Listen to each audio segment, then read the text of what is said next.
Arsenal setting the pace in the marathon, but hot foot in pursuit is the might of Manchester. It feels good in this stadium, the atmosphere, fantastic.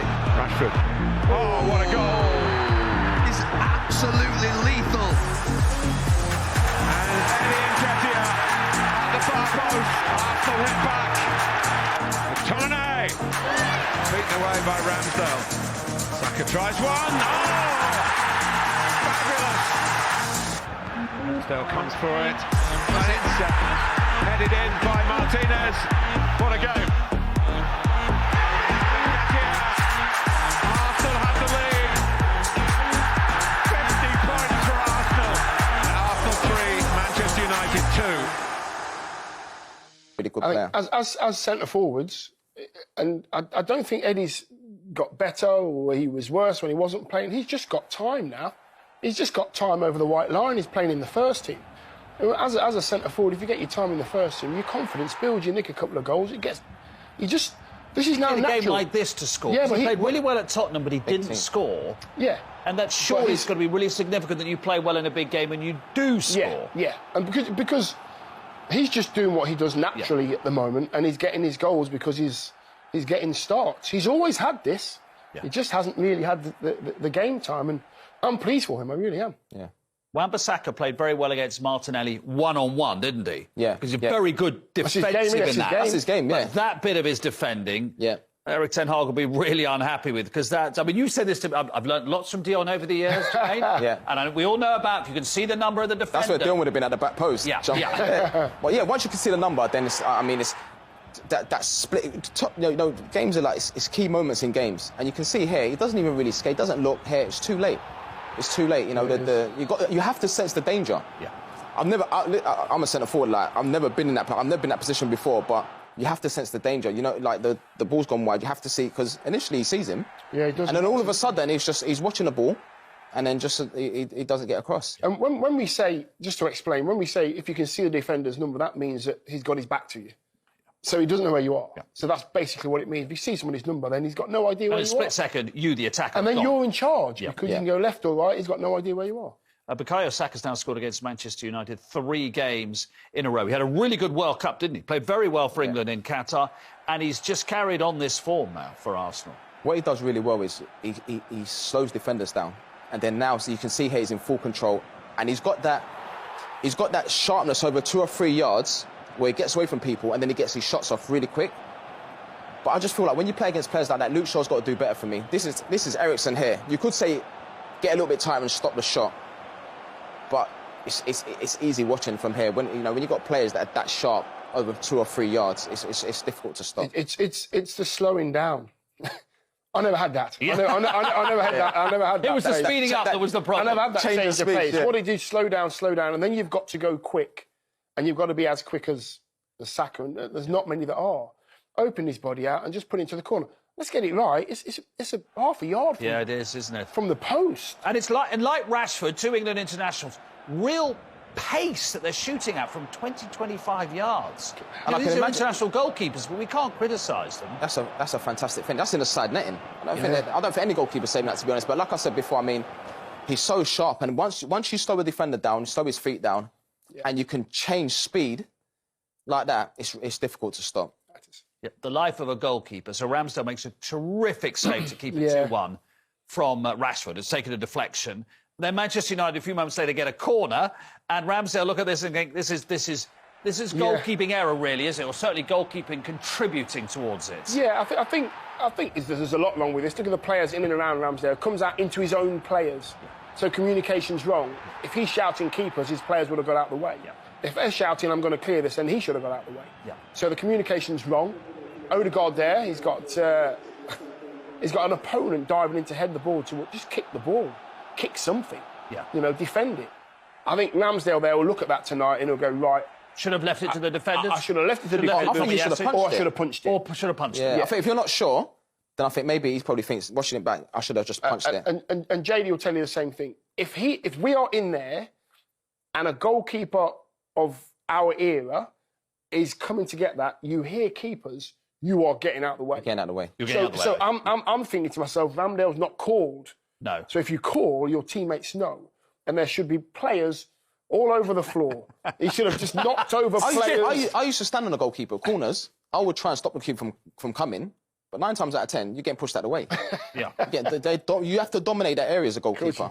I think one of the things that pleased Mikel Arteta most of all was that the Arsenal players, despite the fact it 2-2, still went for the win, and the crowd was still behind them for the win. There wasn't any of that sort of, oh, it's 2-2, OK, that's not a bad point, because Nketiah had a good shot, very well saved, and then they fashion a winner right at the death. Yeah, but you look at teams over the years that have gone on to win championships, that always believe that they can score. You know, nothing changes. Do you concede? OK, don't panic. Continue to play, and eventually we'll create a chance, whether that's the last minute, and then when the chance comes, hopefully you take it and that. But they just have that. And what about the way that he fashioned the goal as well? Because just get it in anyhow, off anything. Just improvise. And it makes it look really easy. That's not an easy finish. You see here, comes, just improvise like, it's brilliant. It is. It's so difficult to do that. He's just sort of diverted it in almost with his shin, it seems. And he has to put the perfect amount of touch on it. Touch on it, if he puts too much on it, it's going to go over or wide. Yeah. Not enough, it's going to go wide of him. Or the goalkeeper gets it. So they get it right. What I like about Arsenal at the moment, they've got brave players. They've got players that are very brave. Zinchenko with minutes to go down the left-hand side. You know, Saka's being overlapped. Just very, very brave. So with a brave manager, they look good. VAR checked, obviously, Zinchenko was onside. Yeah. They checked Nketiah was onside. How big has this been a week for Arsenal to win at Tottenham and then to beat Manchester United in that manner? Yeah, of course, because, you know, especially with Man City, chasing a fantastic Man City, you know, the goals that they score, and they knew it's pressure, but it's the pressure that you're gonna have when you're top of the league and you've got a team like Man City chasing you. You know that you have to perform and you have to win games. It's as simple as that. Not like being chased by anybody, is it? You've been chased by the best team of the last 5 years. I think if Arsenal were being chased even by United or Chelsea or Tottenham, it doesn't matter. Being chased by City, because they're not going to go away. They're always going to be right behind you. You're looking over your shoulder. City are still coming. They're still scoring goals. Haaland's still banging in hat-trick. You can hear them, and you know smell they're coming. them. Absolutely. So anyway. you've got to be on your game all the time. So this is a test for Arsenal. He sees a pass from everywhere, doesn't he? Well, it's been difficult for him. At the beginning, he didn't hit the road running quick, did he? Mm-hmm. He took a bit of time. A lot of Arsenal fans I know weren't happy with him, and he took time. But now he's playing at his very, very best. We're seeing now Arteta's given him the right position to go and float and get in these little opportunities and to turn drift into areas. But the one thing he's got vision. He sees pictures that other players don't see. I think that they pass and move. I think we see all these clips. There's always an easy pass, but it's because of movements off the ball. Martin Odegaard looks like he can play a forward pass, and he's on the move, all ready to try and get that attempt. But because the ball doesn't go, look at the little bit of movement. Saka's across and Nketiah's moving deep. There's always rotation in their team at the moment. It looks like they're free-flowing, doesn't it? But that's been hours and hours on the training ground of playing and picking up little positions and non-stop. The width, they hold width so well, high up the pitch as well. The two wide men are wide when they need to be wide. And then I think even Xhaka is getting himself in more forward positions than you've ever seen him. And because they trust each other with the ball as well. They feel if they make these movements at the top of the pitch that they're not going to give the ball away and they're going to have to be running 70 yards to get back and defend. And so, you know, they've got masses and masses of confidence and trust in each other.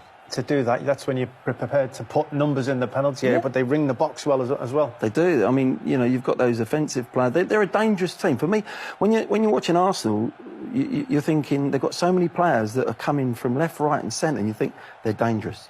They've got a little bit of vision. They can open you up in a split second. And they've got some finishers, not just Nketiah. They've got others that can score, you know, from the wide positions. And I think Trossard, again, is a really terrific buy. I think you'll find he might actually take the place of someone in this 11 that you're thinking, well, why touch it? It's so good. This kid's a very, very good player. Certainly adds something. I mean, they're good out of possession as well. I'm still trying to work out what Manchester United were doing in this situation. But, you know, they've got Ben White from right back in this position. The centre-halves are prepared to go man-to-man. The midfielders, you see all over the pitch, they're matching up. They're saying, go on, pass the ball out. We'll engage you as soon as you do. And that's exactly what happened. No, without a doubt, they compress and they're prepared to work hard for each other. And United have played into Arsenal's hands there. You know, they've played it out to Wan-Bissaka, who's not comfortable on the ball on the halfway line, let alone in these positions. And I think they let them play that way a lot more than they let them come out the left-hand side, to be honest. Any concerns with this run from Varane? Oh, my word. If I was manager, I'd be having kittens. Where's he think he's going as a centre-back? I don't know if this is good modern-day football or not. Look, where is you going as an experienced centre-back? I'm like, oh, my word. Anyway, well, that's another point. But we go on to the positives. Look, and they've won the ball, they've pinched the ball, and United are open. They're all open. And, you know, they end up putting that much pressure on the back there. They concede a corner, United, from, really, it's been given to them. But it's through pressing the ball hard and having that confidence and that the legs. They're a young team. They've got the legs to go and press for a long period of the game. Well, they do. That corner led to the goal, but I just want to highlight this man in this clip who I don't think anyone, self included, can fail to be impressed by at the moment, and the positions he takes up for his Arsenal team. Well, watching the game, I mean, he's done it in other games, but particularly this game, because we knew we were doing this today, his positions are fabulous. He comes in there. It's a little bit what Man City do, obviously. Arteta's got that from Pep, but this kid plays for Ukraine in the centre of midfield anyway. You know, so he can handle the ball in there. So it's perfect for him to pop in there from a left-back position, like City do it, and make a spare man. And more importantly, what you're doing there is right. It's giving, I think that's McTominay. He's got he don't know where to go. They've got the width out of there again. And at the end of the day, it allows Odegaard and Xhaka, look, to go and get themselves half picked up by centre-backs. But Varane can't go with him. And suddenly you're outnumbering teams in midfield. Look at that. He can't go with him. Odegaard's free. He's the only one. And seeing how many Manchester United players are pointing as if to say who's going to mark him, who's going to go in, and it's all because of the positions Zinchenko takes up. But it's not just that, Glenn. I mean, he plays central midfield for his country, Ukraine. So he's actually so comfortable playing on the half turn in that role. It's ideal for him if he wants to do that. And there's times he'll play like a normal left back and he'll play in the wide position. But he pops in there so many times and gives you an extra man. And I think he's gone, you know, everyone's talking about Saka, rightly so, fabulous player and all the Nketiah, but Zinchenko's given them There he is again. It's given them another dimension to their play. And it's copied from Man City, to be fair, but he's got the right player. He went and bought him from Man City, and he knew that he could do that job. And he probably does it better, if I may say. Perhaps not Cancelo, because he can do it as good as anyone, but he'll do it as well as anyone that do it at City. The young kids come in at Lewis at City and doing it well. But this fella at the moment is in the peak of his career. Well, what then that allows to happen is your Martin Odegaards and your Sakas can stay away from and be brave. And then, you know, we're talking about McTominay had issues before. What are the issues Christian Eriksen's got now? Does he step in? Does he stay over here? The problems that this position that Zinchenko is given to the opposition teams is... Look at the space incredible. Odegaard's got here. Odegaard is completely unmarked. I mean, this one here is a little bit... they get away with it a tad. It's good play. And he ends up... Look at the space that they've created. And that is great play from playing out from the back. That's what gives you playing out from the back. It's a great example. We just saw Man United try it from the back and it was like, you know, chaos, to be honest. But that's perfect. And but again, as you said, the hours on the training field that much takes. Let's just take a quick look at Zinchenko's touch map to show his influence on the game, and that, you know, barring Manchester City that do it, that's where you expect your left back to probably get most of his touches, but that's certainly not the case for Zinchenko in this It's intriguing, isn't it? And it's added another dimension to certain teams. You know, City do it, Arsenal are doing it with Zinchenko, other teams you might see do it. You've got to have the right player to do it. You've got to have the right player to do it. I don't know, it's not going to work if both of them go in there. But when you've got the high up the pitch, you've got the width that with Martinelli and Saka, the width that they get up high up the pitch. If you watch Arsenal, they just go and play out there first. And if the ball's with the goalkeeper, that's their position, so that they can create the space in that midfield area. And Zinchenko does that for them by going into that holding position, really. Well, that's fantastic. That's what gave them the dominance. And for anyone who thought it was a close game, the scoreline certainly suggests it was. Chances-wise, possession, domination, it was all Arsenal. You can see that quite clearly with the quality of chances that they made. Yeah, and I thought they were... What I was impressed with as well, when it went to 2-2, sometimes you expect the home team to have a go, you know? But it was like for 10 minutes, Man United couldn't get out of their 18-yard box. It was like a red tide coming at them. And that was what United were like at Old Trafford at their very best years ago. Well, that's shown in this graphic, Glenn, that they couldn't actually get out their own penalty. This game was the most that teams had touches in the opposition penalty area. Yeah. And, you know, it's against Manchester United. That's what I'm saying before. It's not against, no disrespect to these teams, and they're good teams, every team in the Premier League, but it's against Manchester United, one of the top teams in the top 4. These are against teams that are in the mid-table or down the bottom. So, you know, credit to Arsenal, they're playing some wonderful football. They look a dangerous team to me. They're well drilled now, and suddenly they've gone up 4 or 5 gears. They're really playing at the top. Well, these are the goals. This is the opening goals. We won't look at it from the point of Wan-Bissaka, who gets really done at the back post. We're looking at for Arsenal, the overloads, the movements. Yeah. You know, again, Zinchenko into this position, getting the ball wide. And as this cross comes in, yes, Wan-Bissaka's been done completely again, probably just because we're talking about him. There's your left back in the penalty area, but a wonderful run from Eddie Nketiah, getting around the fullback, getting on the end of crosses. Well, he's expecting the ball.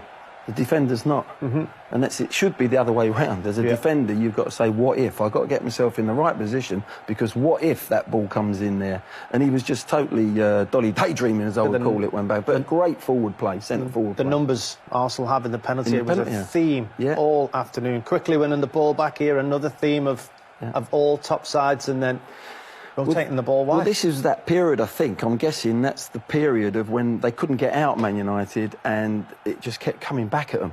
And you're sitting there and you're thinking, they're going to concede in a minute. You know? But this is wonderful play from Saka. Saka comes inside it. It's clever because for one of the few times he wasn't up against Shaw. That overload on the far side, Tomiyasu out there, just dragged Shaw out there. And once Saka realises up against Christian Eriksen, he thinks, well, I fancy myself Ten Hag tried to do something about it. He brought Fred on to play in that left-hand channel on the inside and shifted Eriksen. But unfortunately, the horse had already bolted. He'd already come in and done his business.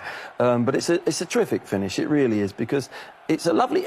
you know, people think that this one, he's not trying to curl it. He's gone with power. There is a little bit of curl on it, a little bit of bend on it. But look, it's beat the goalie because... it's beaten through pace. And to get that ability to hit it with a bit of curl, if you curl it completely, it takes the weight off the ball. De Gea probably gets across to it, but he's drilled it, what I call a drill with a little bit of fade, you know, curling back in. It was a fabulous strike, it really was. Brilliant goal. And just to highlight the full-back, he didn't always go and play central midfield, that he knew when to keep his width. Look at the space he's got. Look how Arsenal have earned the space. I don't know where Fernandes there is, or out what shape they were playing at near the end of the game. But look at this. That's why he's held his ground. He's thought, I don't need to go in here. I've caused me problems in there all day. And now he's got the overlap, 2v1. And his appreciation now is like, oh, I'm a fullback at the moment. And that's Trossard, who's just come in, look bright. Look very bright. And he hasn't gone for the near post. He sees Martinez very quickly cutting off that near post ball. He's tucked it back. The rest, he's saying, someone get on it. He sees a red shirt, he don't know who it is, but he's cutting it back. I think it was really cute. He hasn't gone into the 6-yard box. And that was the difference in the end, and it was coming, wasn't it? This red tide just kept coming back at them, and they got their just rewards. A really mature performance, which is saying something, considering at the moment Arsenal are the youngest team in the Premier League. Well, that's a number. I've always said age is a number, and you've got players at Arsenal that have got vast experience. You know, Saka's played in World Cups and Euros. You know, so it's about the experience on the football pitch rather than the age. There's 30-year-olds that haven't done half as much as some of them young Arsenal players. So they're still quite an experienced team on the football pitch. Yeah, well, that's what's making the difference, I feel, at the moment. Let's go and have another chat with Leroy. You've been impressed by Arsenal, Leroy? Yeah, definitely. I thought they were absolutely magnificent. But, I mean, you dealt with the tactical and the technical there. But I've got a question there which deals with another aspect, which we were talking about then before the programme started. It's from Daniel. It says, Saka and Rashford are real mentality monsters. He says, for missing a pen in the Euros and having really tough times because of that, having a difficult time last season when nothing seemed to work, and now they seem to score worldies game after games. Their mentality is spot on, isn't it? Well, it is. And I think Rashford particularly, his mentality dipped. It's lovely to see him come back. There was things off the pitch, in my opinion, why that happened, but he's got himself back again. And Saka, to overcome what he went through with the penalty scenario, shows he's got strength of mind and talent. We've always said it. You hear us, ex-players and managers. Talent is not enough. You've got to have the mentality. You know, I'll give you an example on the other side, Sancho.